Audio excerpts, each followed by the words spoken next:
خلق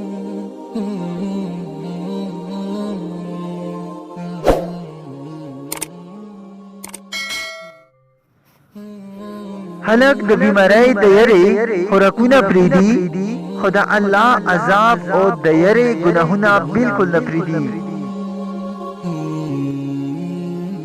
انسان چې کله هم د چا سره رشتہ ماتول غواړي، اول هغه د خپل زبان نه خوږه لرې کړي.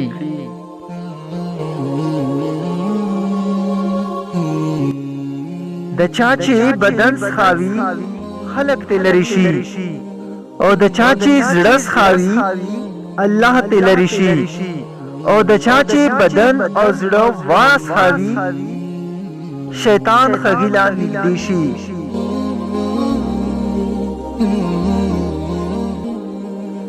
بد وخت د څو ورځو ملموي، په دنیاګۍ کې غم خوشحالي همیشه نه پاتې کیږي.